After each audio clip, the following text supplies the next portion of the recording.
కవాట ఉద్ఘాటన, అలాగే స్వామివారిని మేల్కొల్పడము ఇవి చేసుకున్నాం కదా. ఆ తర్వాత ఇక పూజ గదిలోకి వచ్చిన తర్వాత స్వామివారికి పంచాంగ నమస్కారం, స్త్రీలైతే పంచాంగ నమస్కారము, పురుషులైతే సాష్టాంగ నమస్కారము చేసుకొని ఇక నిర్మాల్యం అంతా తొలగించుకొని పీఠం శుభ్రం చేసుకోవాలి. పూజ గదిని శుభ్రపరచుకొని పూజకు కావాల్సినవన్నీ ఏర్పాటు చేసుకోవాలి. కావాల్సినవన్నీ ఒక దగ్గర పెట్టుకున్న తర్వాత ఇలా నేను పువ్వులు ఆకులు తీసుకొచ్చుకొని స్వామి అమ్మవార్లకి సమర్పించుకుంటున్నాను.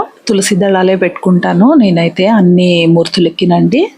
అలాగే శివ పరివారానికి గణపతికి గరిక, నందికి గరిక, అలాగే అమ్మవారికి సుబ్రహ్మణ్య స్వామికి శివలింగం దగ్గర వచ్చేసి పువ్వులుంటే పువ్వులు, లేదంటే మరువమాకులు అవి పెట్టుకుంటూ ఉంటాను. దాంతోపాటు అండి మనకి రామానుజుల వారు అలాగే ఆంజనేయ స్వామి వారు ఉంటారు కదా పీఠంలో. నేను తులసి ఆకులు వచ్చేసి లక్ష్మీ అమ్మవారికి అలాగే విష్ణావతారాలకి మాత్రమే సమర్పించుకుంటాను. రామానుజుల వారికిను పంచముఖ ఆంజనేయ స్వామి వారికి కూడా తులసి పెట్టకుండా నేను వేరే ఏవైనా కానీ అంటే మరువము ఇంకా పువ్వులు కానీ ఇట్లాంటివి సమర్పించుకుంటాను అనమాట. అంటే ఇది నేను ఎక్కడ వినలేదు కానీ నాకు పర్సనల్గా అనిపిస్తుంది. ఎందుకంటే ఇప్పుడు నేను తులసి దళము స్వామివారి పాదాల దగ్గర సమర్పించుకుంటున్నాను కదండి. తులసి అంటే లక్ష్మి కదా, అమ్మవారు కదా. సో అమ్మవారిని రామానుజుల వారి ఆచార్యుల పాదాల దగ్గరను అలాగే అమ్మవారిని స్వామివారిని భక్తిగా ఆరాధించే హనుమంతుని పాదాల దగ్గర తులసిని పెట్టడము అనేది ఎంతవరకు కరెక్ట్ అని నాకు అనిపించి నేను ఎప్పుడు కూడా తులసిని పెట్టనండి. కానీ తులసిని మాలగా చేసి ఆచార్యులకి అలాగే ఆంజనేయ స్వామి వారికి మాలగా సమర్పించుకుంటాం, కానీ వారి పాదాల దగ్గర పెట్టేటప్పుడు మట్టుకు నేను తులసి పెట్టను. ఇది నా పర్సనల్గా నాకు అనిపించిన ఫీలింగ్ అనమాట. ఎవరైనా పెద్దలు ఈ వీడియో చూసుంటే నేను అనుకునేది ఎంతవరకు కరెక్ట్ అనేది నాకు ఒకసారి తెలియచేయండి కామెంట్ సెక్షన్లో. ఇక పుష్పాలు సమర్పించుకున్న తర్వాత నేను దర్భాసనం వేసుకొని కూర్చున్నాను. అలాగే పీఠాన్ని పెట్టుకున్నాను. ఆ పీఠ ఎందుకు అని అంటే మన పంచపాత్రల్ని అలాగే అభిషేకానికి స్వామివారి మూర్తిని పెట్టుకోవడానికి, ఇంకా ఈ పూజకు కావాల్సిన సామాగ్రి ఇవన్నీ ఉంటాయి కదండి, అవన్నీ పెట్టుకోవడానికి నేల మీద కాకుండా ఇలా ఒక క్లాత్ వేసుకుంటాను నేను. ఈ క్లాత్ మీద అన్నీ పెట్టుకుంటాను. అయితే ఆ పాత్రలో పంచపాత్రలను ఏర్పాటు చేసుకుంటున్నాను. అర్ఘ్య పాత్ర ఎడమ వైపు ఉన్నది, మధ్యలోది పాద్య పాత్ర, ఆ పక్కగా ఉన్నది వచ్చేసి ఆచమన పాత్ర, స్వామివారికి ఎదురుగా ఉన్న పాత్ర వచ్చేసి స్నాన పాత్ర, ఇటువైపు మనకి ఎదురుగా ఉన్న పాత్ర శుద్ధోదక జల పాత్ర, ఆ పక్కన ఆరోది పెట్టాను కదండి మూలన, అది వచ్చేసి పదగ్రహ పాత్ర, అంటే ఆ ఉపచారాలు చేసిన జలాన్ని అందులోకి తీసుకుంటాము. ఇక ఈ రెండు పాత్రలు ఇక్కడ పెట్టుకున్నాను కదా, ఇవి ఆచార్యుల ఉపచారాల కోసం పెట్టుకున్నాను నేను. అందులో కూడా ఒక ఉద్ధరిణిని పెట్టుకున్నా. ఇక దీపారాధనకు వచ్చేసి 2 దీపారాధన కుందుల్ని పెట్టుకున్నాను. ఇంకా మంగళ నీరాజనానికి అలాగే పల్లాండుకి 2 ప్రమిదలు, అలాగే ఏకహారతికి 1 పెట్టుకున్నాను. ఇక్కడ ఈ కమండలాన్ని నేను పూర్ణకుంభ పాత్ర కింద పెట్టుకుంటాను. ఎందుకంటే పంచపాత్రలో జలం ఎప్పుడైనా తగ్గిపోయింది అనుకోండి, ఇంకా కాబడితే మనం ఈ పూర్ణకుంభ పాత్రలో నుండి పంచపాత్రలో పోసుకొని వాడుకుంటాం అనమాట. ఇక చెంబుడు నీళ్లు తెచ్చుకుంటాను కదండి, అవి అక్కడ పెట్టుకొని ఇంకా నైవేద్యం, అవసర నైవేద్యం తయారు చేసుకుంటున్నాను. బెల్లం పొడి వేసుకున్నాను మన పానకం చెంబులో, అలాగే ప్లేట్లో కూడా బెల్లము అటుకులు స్వామివారికి నివేదించుకుంటాను. అందుకని ప్లేట్లో బెల్లం పొడిను అటుకులు పెట్టుకున్నా. ఇది వచ్చేసి మిరియాల పొడి అండి, పానకం కలుపుకోవడానికి. ముందుగానే నల్ల మిరియాల పొడి వేసుకొని బాగా ఫైన్ పౌడర్ లాగా అయ్యేలా చేసుకొని ఇక్కడే పూజ గదిలోనే పెట్టేసుకున్నాను. అందులో తెచ్చుకున్న చెంబులో ఉన్న జలాన్ని పోసి ఇంకా అంతేనండి. ఆ బెల్లం పొడి అలాగే మిరియాల పొడి వేసుకొని, మిరియాల పొడిలోనే నేను యాలకుల పొడి కూడా కలిపేసుకున్నాను. కలిపేసి చెంబు నిండా నీళ్లు పోసుకుంటే పానకం తయారైపోయింది. ఇక పంచపాత్రల్లో కూడా నీటిని నింపుకున్నాను. మామూలుగా 2 రకాలుగా చేసుకుంటారండి. మనకి ఇప్పుడు ఈ పూర్ణకుంభ పాత్ర పెట్టుకున్నాను కదా కమండలము, అందులో ఉన్న నీటినే మంత్రించి పంచపాత్రలో నింపుకోవచ్చు. లేదు అనంటే పంచపాత్రల్లోనూ ముందుగానే అలా జలాన్ని పోసి పెట్టుకోవచ్చు అనమాట. ఇది తీర్థం పొడి అండి. తీర్థం పొడి ఎలా చేయాలి అనేది వీడియో మన శ్రీ స్పిరిచువల్ టాక్స్ ఛానల్లో నేను ఇంతకు ముందు ఒకసారి పోస్ట్ చేశాను. ఆ వీడియో లింక్ ఇక్కడ డిస్క్రిప్షన్లో ఇస్తాను, తీర్థం పొడి ఎలా తయారు చేసుకోవాలనేది. ఇక తులసి దళాలని నైవేద్యంలోనూ అలాగే పంచపాత్రల్లోనూ పెట్టుకుంటున్నాను. అలాగే ఆచార్యుల ఉపచారాల కోసము పాత్రలు పెట్టుకున్నాను కదా, ఆ జలంలో తులసిని నేను పెట్టను, మామూలుగా తీర్థం పొడి వరకే వేసుకుంటాను. ఇది కూడా సేమ్ ఫీలింగ్ అండి. తులసి అంటే లక్ష్మి కదా, మరి ఆచార్యులకి మనము ఉపచారాలు చేసేటప్పుడు తులసి వేసిన జలాన్ని వాడొచ్చా అని. తులసి వేసిన జలాన్ని కేవలం విష్ణుమూర్తికి, లక్ష్మీదేవికి, విష్ణు అవతారాలకి మాత్రమే సమర్పించుకుంటాను. వేరే మూర్తులకి, వేరే స్వామివార్లకి వారి ఉపచారాల్లో కానీ, అభిషేకంలో కానివ్వండి, వాళ్ళ పాదాల దగ్గర సమర్పించేటప్పుడు కూడా తులసిని పెట్టట్లేదండి నేను. అలానే ఆంజనేయ స్వామివారి టెంపుల్లో ఆంజనేయ స్వామివారికి తులసి మాల సమర్పించుకుంటాం, స్వామివారి మెడలో వేయడానికి అట్లా చేస్తుంటాము. పాదాల దగ్గర మాత్రం నేను తులసిని పెట్టడానికి నాకే కొంచెం సంకోచంగా ఉందన్నమాట. మరి నా ఫీలింగ్ ఎంతవరకు కరెక్ట్ అనేది నాకు కూడా తెలియదు, కానీ నాకైతే పెట్టడానికి అలా అనిపించింది అనమాట. అట్లా అందుకని ఆచార్యులకి, స్వాచార్యుల ఉపచారాలు ఉంటాయి కదా, అందులో కూడా నేను తులసి దళం వేయకుండా ఉత్త తీర్థం పొడి వేసుకున్నాను. ఇక దీపారాధనకి, హారతులకి ఏర్పాటు చేసుకున్నాను. దీపారాధన కుందులు ప్రతిరోజు కడగాలండి. కడిగి శుభ్రంగా పొడిగా ఉన్న వాటి దగ్గర గంధము, కుంకుమ, బొట్టు పెట్టుకొని, నేనైతే కొబ్బరి నూనె వాడతాను. అస్సలు పొగరాదండి కొబ్బరి నూనె. నేను వాడేది ఒక పర్టికులర్ బ్రాండ్ ఉంది, అది నాకు చాలా కంఫర్టబుల్గా అనిపించింది. ఇంకా వేరే ఏది వాడినా కూడా, పూజా సామాగ్రి స్టోర్స్లో దొరికే పూజ ఆయిల్ ఏది వాడినా కూడా పొగొచ్చేస్తుంది. అందుకని నేను కొబ్బరి నూనె వాడతాను. ఏంటనేది అది నేను వాడుకునేది డిస్క్రిప్షన్లో ఇస్తాను, ఒకసారి ట్రై చేయండి. మీకు ఎవరికైనా ఇలా పొగొచ్చేసి పూజ గదంతా నల్లగా అయిపోతుంది, ఇట్లాంటి ఇబ్బందులు ఉంటే ఇది వాడి చూడండి, అస్సలు పొగ రాదు. స్మోక్ ఫ్రీ అని చెప్పేసి ఉంటుంది అనమాట. అది కుకింగ్కి వాడుకునే కొబ్బరి నూనె. మనము దీపారాధనకు వాడుకుంటే నాకు చాలా కంఫర్టబుల్గా ఉందండి. ఇక దీపారాధన చేసుకున్నాను. ఇదండి శ్రీపతి స్తుతిమాల, పెద్ద గ్రంథము. అందులో నాకు మామూలుగా తిరువారాధనకు కావాల్సినవన్నీ కూడా ఒక దగ్గర నేను చేర్చుకొని, నేనే ఇలా ప్రింట్ తీసుకొని ఇలా బుక్గా దారంతో కుట్టేసుకున్నాను. A4 సైజ్ పేపర్లో 2 సైడ్స్ వచ్చేలాగా చేసి చిన్న బుక్ లాగా చేసుకున్నాను. ఇక ఆరాధన ప్రారంభిద్దాము.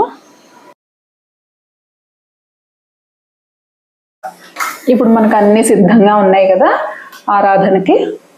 ఏమేమి పెట్టుకున్నానో ఇంకొకసారి చూపిస్తా చూడండి. ఇవి రెండు వచ్చేసి స్వాచార్యులకి ఉపచారాలు చేసుకోవడానికి పెట్టుకున్నాను. ఈ ప్లేట్లో వచ్చేసి 5 పాత్రలు ఉన్నాయి. ఒకటి పతగ్రహ పాత్ర, పూర్ణ కుంభ పాత్ర, ఇది వచ్చేసి అర్ఘ్య పాత్ర, స్వామి చేతులు కడగడానికి, పాద్య పాత్ర, పాదాలు కడగడానికి, ఆచమన పాత్ర, స్వామికి ఆచమనం సమర్పించుకోవడానికి, అలాగే స్నాన పాత్ర, స్నానానికి, అలాగే శుద్ధ జల పాత్ర, అంటే ప్రతి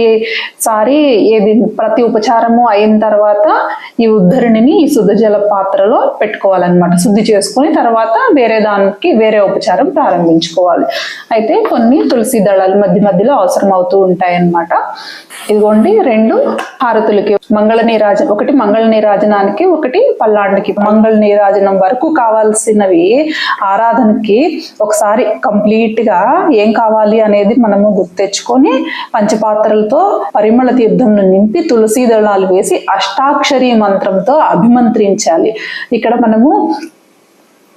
మనము కలశారాధన అని చేసుకొని ఆ కలశంలో జలాన్ని సంప్రోక్ష చేసుకుంటాం కదా, పూజా ద్రవ్యాన్ని, దైవం ఆత్మానం సంప్రోక్ష అని. అదే తీరుగా ఈ శ్రీ సంప్రదాయంలో శ్రీపతి స్తుతిమాలలో ఇచ్చిన తిరువారాధనలో మనము అష్టాక్షరి మంత్రంతో అభిమంత్రించుకుంటాము.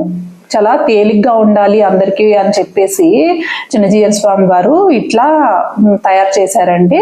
అయితే అష్టాక్షరి మంత్రం పైకి చదవకూడదు కాబట్టి నేను మనసులో చదువుకుంటూ ఈ జలాన్ని అభిమంత్రించుకుంటున్నాను. పూజా ద్రవ్యాణి దేవం, అలాగే పీఠం మీద ఉన్న మూర్తుల మీద కూడా చిలకరించుకుంటున్నాను. ఆత్మానం, తల మీద ఏకభూమ్యం, అటు ఇటు మన స్థలం, పూజా స్థలం దగ్గర కూడా చల్లుకొని అష్టాక్షరి మంత్రంతో అభిమంత్రించుకొని పూజా ద్రవ్యాణి దేవం ఆత్మానం ఏకభూమ్యం సంప్రోక్ష అనుకుంటాము. ఇలా జలాన్ని అభిమంత్రించుకొని శుద్ధ జలాన్ని, అలాగే జలాన్ని అంతటా చల్లుకున్న తర్వాత ఇక స్వాచార్యులకు అన్నమాట స్వాచార్య ధ్యాయామి. స్వాచార్యులు అంటే ఇప్పుడు మనకి మంత్రోపదేశం ఇచ్చిన వాళ్ళు, ఈ తిరువారాధన ఇంకా మిగిలిన భగవత్ సంబంధిత విషయాలన్నీ కూడా మనకి నేర్పేవాళ్ళు మన స్వాచార్యులు. అయితే స్వాచార్యులను మనసులో తలుచుకోవాలి. తలుచుకొని స్వాచార్య ధ్యాయామి, దోసిలు చాపి ఆవాహయామి, స్వాగతం సమర్పయామి, రత్నసింహాసనం సమర్పయామి, హస్తయోః అర్ఘ్యం సమర్పయామి, పాదయోః పాద్యం సమర్పయామి, ముఖే ఆచమనీయం సమర్పయామి, స్నానం సమర్పయామి. ఇది ఆచార్యులకు చేస్తున్నాము. ఈ 2 పాత్రలు పెట్టుకుని ఆచార్యులకు చేస్తున్నాము. స్వాచార్యులకి, మన సొంత ఆచార్యులకి, పూర్వాచార్యులకి పరమాచార్యులకి కాదు, మన ఆచార్యులకి అంటే చిన్నజీయర్ స్వామి వారికి అనమాట ఇది. ఆ తర్వాత ఇప్పుడు స్నానం అయిపోయిన తర్వాత శుద్ధాచమనీయం సమర్పయామి. స్నానం చేసి అలసిపోయి ఉంటారు కదా, అందుకని 3 మార్లు ఆచమనీయం ఇచ్చుకుంటాము. ఆ తర్వాత ప్లోత వస్త్రం సమర్పయామి, ఒళ్ళు తొడవడానికి వస్త్రము, వస్త్ర యుగ్మం సమర్పయామి, నూతన వస్త్ర యుగ్మం సమర్పయామి అని చెప్పి వస్త్రాలు ఇచ్చినట్టుగా భావిస్తాము. ఆ తర్వాత ఊర్ధ్వపుండ్రాన్ ధారయామి, యజ్ఞోపవీతం సమర్పయామి, దివ్య శ్రీచందనం సమర్పయామి, సర్వాభరణాలంకారాన్ సమర్పయామి, పుష్పాణి సమర్పయామి. ఇప్పుడు స్వామివారు ఆచార్యులు సిద్ధంగా ఉన్నారనమాట. దేనికి సిద్ధంగా ఉన్నారు? స్వామివారిని ఆరాధించడానికి. ఇప్పుడు ఈ మంత్రం చదువుకోవాలి. స్వాచార్య శ్రీహస్తేన ఆరాధనాభిముఖో భవేయం.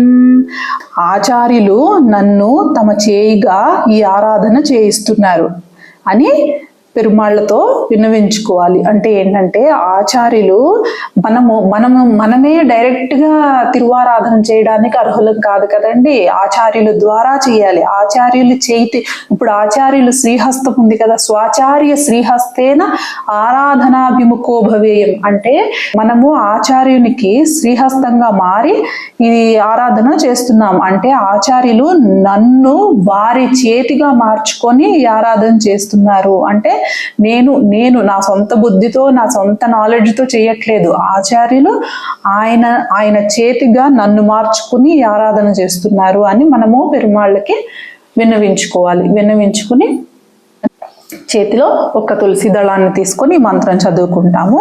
స్వశేష భూతేన మయా స్వీయైః సర్వ పరిచ్ఛేదైః విధాతుం ప్రీతమాత్మానాం దేవః ప్రక్రమతే స్వయం భగవాన్ పుండరీకాక్ష హృద్యాగం తు మయా కృతం ఆత్మసాత్ కురు దేవేశ బాహ్యే త్వాం సమ్యగర్చయే అని స్వామి దగ్గర ఈ తులసి దళాన్ని సమర్పించి నమస్కారం చేసుకుని ఈ కిందిచ్చిన శ్లోకాలు చదువుకోవాలి. కూర్మాధీన్ దివ్యలోకాం తదను మణిమయం మండపం తత్ర శేషం తస్మిన్ ధర్మాదిపీఠం తదుపరి కమలం చామరగ్రాహిణీశ్చ విష్ణుం దేవీర్విభూషణాయుధ గణమురగం పాదుకే వైనతేయం సేనేశం ద్వారపాలాన్ కుముదముఖగణాన్ విష్ణు భక్తాన్ ప్రపద్యే సమస్త పరివారాయ సర్వ దివ్య మంగళ విగ్రహాయ శ్రీమతే నారాయణాయ నమః. సవ్యం పాదం ప్రసార్య శ్రితదురితహరం దక్షిణం కుంచయిత్వా జానున్యాదాయ సవ్యేతరం ఇతరభుజం నాగభోగే నిధాయ పశ్చాద్బాహుద్వయేన ప్రతిభట శమనే ధారయన్ శంఖచక్రి దేవి భూషాదిజుష్టో జనయతు జగతాం శర్మ వైకుంఠనాథః అని పెరుమాళ్ళకి నమస్కారం చేసుకొని మనసులో భావించాలి. అక్కడ ఎదురుగుండా స్వామివారు అమ్మవార్లతో పరివారంతో వచ్చి ఆ పీఠం మీద కూర్చున్నట్టుగా భావించాల్సి ఉంటుంది. శ్రీ భూ నీలా గోదాదిదేవిభ్యో నమః. అనంత గరుడ విశ్వక్సేనాది నిత్య సూరిగణేభ్యో నమః. శ్రీ పరాంకుశ పరకాలయతి వరవర మున్యాది ఆళ్వారాచార్యేభ్యో నమః. ఓం సర్వాన్ ధ్యాయామి ఆవాహయామి స్వాగతం సమర్పయామి రత్నసింహాసనం సమర్పయామి. ఇక్కడ ధ్యాయామి అని అంటాం కదా, స్వామి అమ్మవార్లని పరివారాన్ని అంతటినీ తలుచుకొని ధ్యాయామి అన్న దగ్గర ధ్యాన శ్లోకాలు ఏవైనా చదువుకోవచ్చు. నేనైతే శాంతాకారం భుజగశయనం అనేది విష్ణు మంత్రాన్ని చదువుకుంటాను నేను. అది మొదటి నుండి సమాశ్రయణానికి ముందు నుండి కూడా ఆ విష్ణు మంత్రము ప్రతిసారి చదువుకోవడం అలవాటు. సో అది చదువుకుంటాను నేను. ఇక ధ్యానం చేశాము, ఆవాహనం చేసుకున్నాము, స్వాగతం పలికి ఆసనం వేసి కూర్చోబెట్టుకున్నాము. ఇక ఇప్పుడు ఏం చేయాలి మనము అని అంటే, ఇక అర్ఘ్యపాద్యాలను సమర్పించుకోవాలి. సమస్త పరివారాయ సర్వ దివ్య మంగళ విగ్రహాయ శ్రీమతే నారాయణాయ నమః. అర్ఘ్యం సమర్పయామి, పాద్యం సమర్పయామి, ముఖే ఆచమనీయం సమర్పయామి.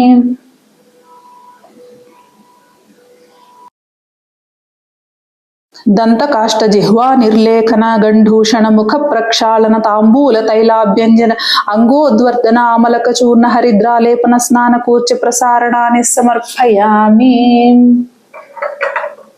స్వామివారికి ముందు రోజు అంతకు ముందు పెట్టిన గంధము కుంకుమ ఇవన్నీ ఉంటాయి కదా, కొంచెం ఇప్పుడు అర్ఘ్యపాద్య ఆచరణలు ఇచ్చేసరికి కాస్త నాని ఉంటుంది కదా, చక్కగా ఇట్లా రుద్దేసుకుని మళ్ళీ అర్ఘ్యపాద్యాలు ఇచ్చుకోవాలి.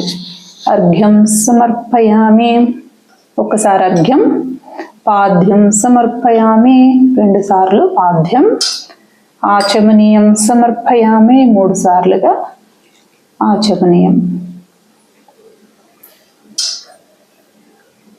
స్నానం సమర్పయామి, 5 సార్లు స్నానానికి జలాన్ని చూపిస్తాము.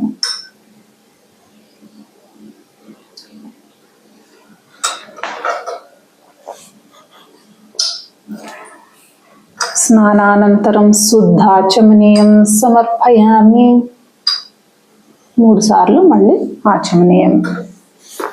సమస్త పరివారాయ సర్వ దివ్య మంగళ విగ్రహాయ శ్రీమతే నారాయణాయ నమః. ప్లోత వస్త్రం సమర్పయామి,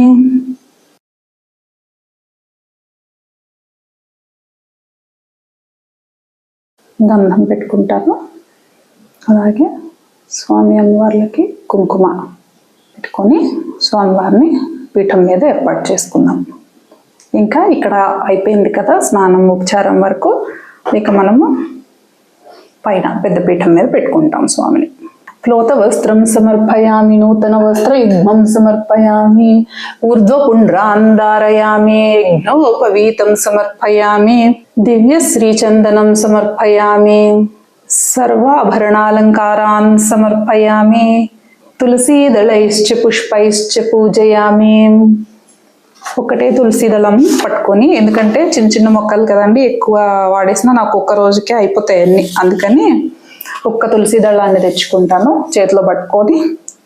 ఓం కేశవాయ నమః, ఓం నారాయణాయ నమః, ఓం మాధవాయ నమః, ఓం గోవిందాయ నమః, ఓం విష్ణవే నమః, ఓం మధుసూదనాయ నమః, ఓం త్రివిక్రమాయ నమః, ఓం వామనాయ నమః, ఓం శ్రీధరాయ నమః, ఓం ఋషికేశాయ నమః, ఓం పద్మనాభాయ నమః, దామోదరాయ నమః, ఓం సంకర్షణాయ నమః, ఓం వాసుదేవాయ నమః, ఓం ప్రద్యుమ్నాయ నమః, ఓం అనిరుద్ధాయ నమః, ఓం పురుషోత్తమాయ నమః, ఓం మదోక్షజాయ నమః, ఓం నారసింహాయ నమః, ఓం అచ్యుతాయ నమః, ఓం జనార్దనాయ నమః, ఓం ఉపేంద్రాయ నమః, ఓం హరయే నమః, ఓం శ్రీకృష్ణాయ నమః అని స్వామివారి దివ్యనామాలను చదువుకొని ఈ తులసి దళాన్ని మృగముద్రతో, ఇట్లా కాదండి, ఇట్లా కాదు, ఇలా మృగముద్రతో స్వామికి సమర్పించుకోవాలి. ఇక్కడ స్వామివారి పాదుకులు ఉన్నాయి, నేను పూజ అయ్యాక చూపిస్తాను.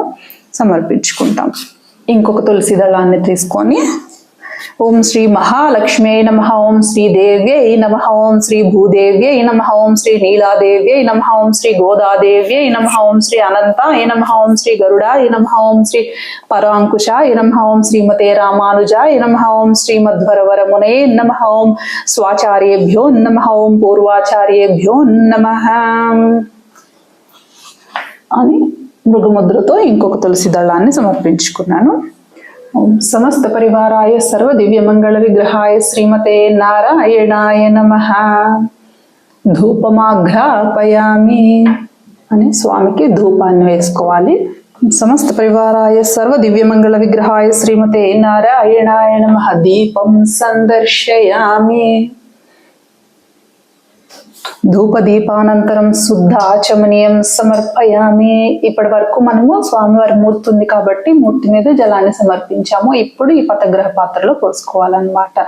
ధూపదీపాల తర్వాత ఆచమనీయం స్వామికి మళ్ళీ శుద్ధ జల పాత్రలో పెట్టేసుకుంటాము ఉద్ధరిణి. విగ్రహాలు లేకుండా ఉట్టి మనము ఫోటో పెట్టుకొని చేసుకునేటప్పుడు అయితే ఇంకా అభిషేకం చేయకుండా ఇట్లా మంత్రం ఉపచారం చదువుకొని పతగ్రహ పాత్రలోకి తీసుకోవచ్చు. ఇప్పుడు సేవాకాలము చాలా బాగుంటుందండి. ఈ సేవాకాలము ఆళ్వార్ తిరువడిగలే శరణం.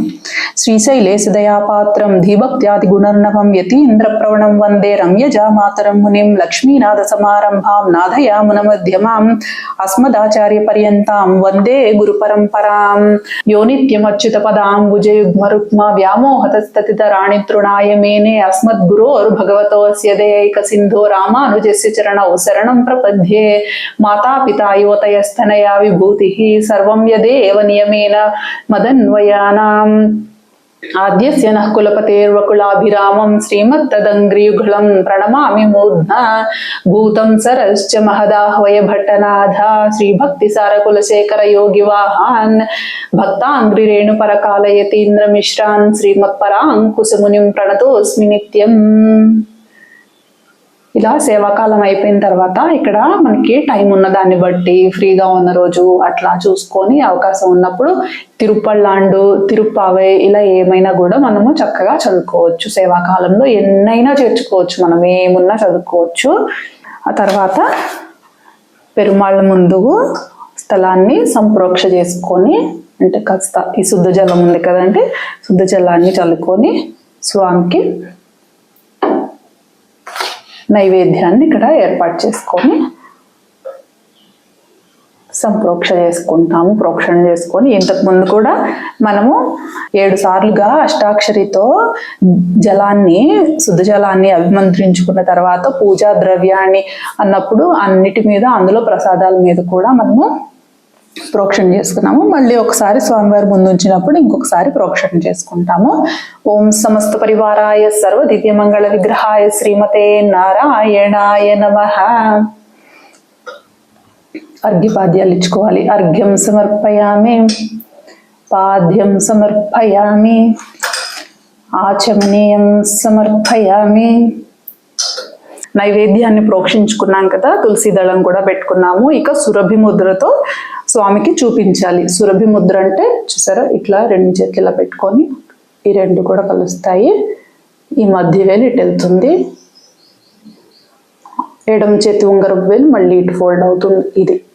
ఇది సురభి ముద్ర. సురభి ముద్రతో ప్రసాదాలను ఒకసారి ఇట్లా స్వామివారికి చూపించుకోవాలి. చూపించుకొని ఈ మంత్రం చదువుకుంటాము. పాయసాన్నం గూఢాన్నం చ ముద్ఘాన్నం శుద్ధమోదనం దది క్షీరాగ్య సంయుక్తం నానా శాఖ ఫలాన్వితం అపూపాన్ వివిధాన్ స్వాదూన్ శాలిపుష్టోపపాదితాన్ పృదుకాన్ గుడ సమ్మిశ్రాన్ సజీరక మరీచికాన్ అన్నం చతుర్విధం జ్ఞేయం క్షీరాన్నం ఘృత శర్కరం పంచదా షడ్రసోపేతం గృహాణ మధుసూదన యా ప్రీతిర్విదురార్పితే మురరిపో కుంత్యర్పితే యాదృశీ యాగోవర్ధనమూర్ధ్నయా చ పృథుకే స్తన్యే యశోదార్పితే भारद्वाज समर्पिते सबरिका दत्ते अधरे योषितां या प्रीतिर्मुनि पत्नी भक्ति रचिते अप्यत्रापि तां तां कुरु. మృగముద్రతో 3 సార్లు చూపించుకోవాలి. మృగముద్ర అంటే ఇట్లా ఓం ఓం ఓం. మధ్యే మధ్యే పానీయం సమర్పయామి,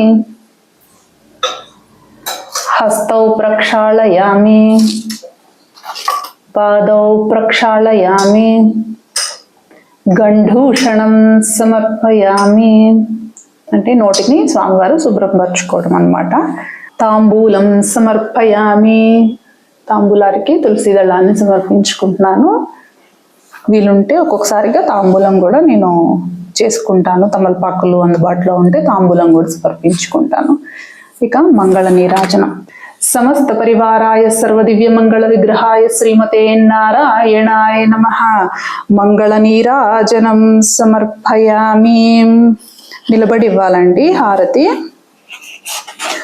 లక్ష్మీ చరణ లాక్షాంక సాక్షి శ్రీవత్స వక్షసే క్షేమంకరాయ సర్వేషాం శ్రీరంగేశాయ మంగళం. శ్రియకాంతాయ కళ్యాణ నిధయేర్ధినాం శ్రీ వెంకట నివాసాయ శ్రీనివాసాయ మంగళం. అస్తు శ్రీస్తన కస్తూరి వాసనా వాసితోరసే శ్రీహస్తిగిరినాథాయ దేవరాజాయ మంగళం. కమలాకుచ కస్తూరి కర్ధమాంకిత వక్షసే యాదవాద్రినివాసాయ సంపత్పుత్రాయ మంగళం. నీలాచల నివాసాయ నిత్యాయ పరమాత్మనే సుభద్రా ప్రాణనాథాయ జగన్నాథాయ మంగళం. స్వోచ్ఛిష్టమాలికా బంధగంధబంధురజిష్ణవే విష్ణుజిత్తతనూజాయే గోదాయై నిత్యమంగళం. శ్రీనగర్యాం మహాపూర్వాం తామ్రపర్ణ్యుత్తరే తటే శ్రీతింత్రిణీ మూలధామ్నే సటకోపాయ మంగళం. శేషో వా సైన్యనాథో వా శ్రీపతిర్వేతి సాత్వికైః వితర్క్యాయ మహాప్రాజ్ఞై భాష్యకారాయ మంగళం. తులామూలావతీర్ణాయ తోషితాఖిల సూరమే సౌమ్యజామాతృమునయే శేషాంశాయాస్తు మంగళం. మంగళాశాసనాపరైర్మధాచార్య పురోగమైః సర్వైశ్చ పూర్వైరాచార్యైః సత్కృతాయాస్తు మంగళం. స్వామికి కూడా ఇట్లా అద్దకూడదు, మనము ఇలా కళ్ళకు అద్దుకోకూడదు, నమస్కారం చేసుకోవాలన్నమాట. ఈ మంగళ నీరాజనంలో స్వామివారి దివ్య మంగళ లక్షణాలన్నిటినీ కూడా చెప్పుకున్నాము. అయితే వాటన్నిటికీ కూడా మనము దిష్టి తీసినట్టు అనమాట మంగళహారతి. కాబట్టి మనము నమస్కారం చేసుకుని ఊరుకోవాలి. సమస్త పరివారాయ సర్వ దివ్య మంగళ విగ్రహాయ శ్రీమతే నారాయణాయ నమః సువర్ణ దివ్య మంత్ర పుష్పం సమర్పయామి.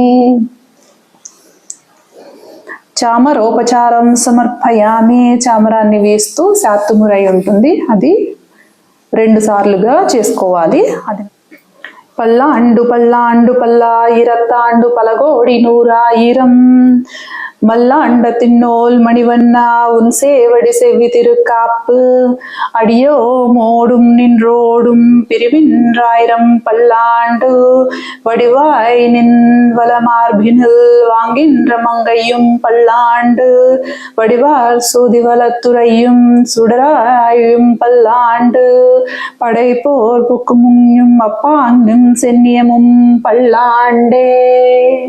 ఇక్కడతో తిరువారాధన పూర్తయిందనమాట. పల్లాండు పాడుకోవడంలో, పల్లాండు చెప్పుకోవడంతో ఇక తీర్థం తీసుకోవడం. ఈ పంచపాత్రల్లో ఉన్న మిగిలిన ఈ జలాన్ని, ఈ ఉపచారాలు చేసిన తీర్థాన్ని అన్నిటిని కలిపి నేను ఈ దీంట్లో పోసుకుంటాను. ఇందులో ఫుల్గా వాటర్ పెట్టుకున్నాను కదంటే, పెద్ద విగ్రహాలు పెట్టుకున్నప్పుడు స్నానం ఉపచారం అప్పుడు ఈ కమండలంలో నీటిని ఉపయోగిస్తాను అనమాట. అందులోనూ ఇక్కడ మనకి ఏమన్నా తగ్గాయనుకున్నా కూడా ఈ పూర్ణకుంభ పాత్రలోంచి దీంట్లో పోసుకుంటా. అయితే ఇందులో ఇప్పుడు ఏం వాడలేదు కదా ఈరోజు, అవన్నీ కూడా ఇదిగో ఈ చెంబులో తీసేసుకున్నాను. ఆ నీళ్ళు ఇది ఖాళీ చేసేసుకున్నాను అనమాట.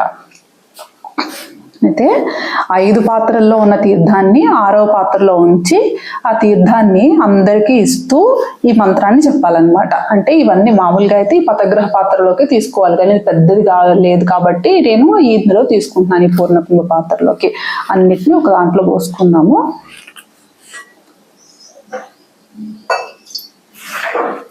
ఇది వచ్చేసి ఆచార్యుల ఉపచారాలు చేసిన తీర్థ జలము. ఇది స్వామివారికి ఉపచారాలు చేసిన తీర్థ జలము. అయితే వీటిని అందరికీ ఇస్తూ ఈ మంత్రాలు చదువుకోవాలి. సర్వదేశ దశ కాలేషు అవ్యాహత పరాక్రమ రామానుజార్య దివ్యాజ్ఞ వర్ధతాం అభివర్ధతాం రామానుజార్య దివ్యాజ్ఞ ప్రతివాసరముజ్వల దిగంతి వ్యాపిని భూయాత్ సాహి లోకహితైషిణి శ్రీమన్ శ్రీరంగ శ్రియం అనుపద్రవాం అనుదినం సంవర్ధయ శ్రీమన్ శ్రీరంగ శ్రియం అనుపద్రవాం అనుదినం సంవర్ధయ. నమః శ్రీశైలనాథాయ కుంతీ నగర జన్మనే ప్రసాద లబ్ధ పరమ ప్రాప్య కైంకర్యశాలినే శ్రీశైలే సదయా పాత్రం ధిభక్త్యాది గుణర్ణవం యతీంద్ర ప్రవణం వందే రమ్యజా మాతరం మునిం. శ్రీమతే రమ్యజా మాతృమునీంద్రాయ మహాత్మనే శ్రీరంగవాసినే భూయాత్ నిత్యశ్రీ నిత్యమంగళం. అలా తీర్థాన్ని ఇచ్చుకోవాలి. సమస్త పరివారాయ సర్వ దివ్యమంగళ విగ్రహాయ శ్రీమతే నారాయణాయ నమః పర్యంకాసనం సమర్పయామి. ఇంతకుముందు మన మనసు అనే మందిరంలో నుంచి తీసుకొచ్చి స్వామివారిని అక్కడ కూర్చోబెట్టాం కదండి ఉపచారాలు చేయడం కోసము. పూర్తయిపోయింది కదా మొత్తము తిరువారాధన. అప్పుడు పెరుమాళ్ళని మనసులోకి ఆహ్వానించాలి. పర్యంకాసనం సమర్పయామి అంటే మనసులోకి మళ్ళీ లోపలికి తీసేసుకోవాలన్నమాట. అక్కడ కూర్చున్నారు కదా పెరుమాళ్ళు, ఆయన్ని మళ్ళీ తీసుకెళ్లి మనసు మందిరంలోకి శయనోత్సవం చేయాలన్నమాట. ఆహ్వానించి అంటే పడుకోబెట్టుకోవాలన్నమాట మనసులో. అయితే నిలబడి క్షమాప్రార్థన చేయాలి. మంత్రహీనం క్రియాహీనం భక్తిహీనం జనార్దన యత్కృతంతు మయా దేవ పరిపూర్ణం తదస్తుతే ఉపచారాపదేశేన కృతాన్ హరహర్మయా అపచారాన్నిమాన్ సర్వాన్ క్షమస్వ పురుషోత్తమ. స్వస్తి ప్రజాభ్యః పరిపాలయంతాం న్యాయేన మార్గేణ మహిం మహేష. గోబ్రాహ్మణేభ్యః శుభమస్తు నిత్యం. లోకాః సమస్తాః సుఖినో భవంతు. కాలే వర్షతు పర్జన్యః పృథివీ సస్యశాలినీ. దేశోऽयं క్షోభరహితః. బ్రాహ్మణాः సन्तు నిర్భయాः. కావేరీ వర్ధతాం కాలే కాలే వర్షతు వాసవః. శ్రీరంగనాథో జయతు శ్రీరంగ శ్రీశ్చ వర్ధతాం. కాయేన వాచా మనసేంద్రియైర్వా బుద్ధ్యాత్మనా వా ప్రకృతే స్వభావాత్ కరోమి యద్యత్ సకలం పరస్మై నారాయణేతి సమర్పయామి. శ్రీమన్నారాయణేతి సమర్పయామి. పన్నగాదీస్య పర్యంకే రమాహస్తోపధానకే సుఖం సేష్వవృషాధీశ సుదర్శన సురక్షితః. శంఖచక్రగదా ఖడ్గ దివ్యాయుధగణస్తథా శ్రీసరక్షా విధానాయ సదా జాగృత జాగృత. సాష్టాంగ నమస్కారం చేసుకొని స్వామివారి పూజ గది తలుపులు మూసేయాలన్నమాట. అక్కడితో ఉదయం తిరువారాధన పూర్తయింది. మళ్ళీ 3 వేళలా చేసుకునే వాళ్ళు ఉంటారు.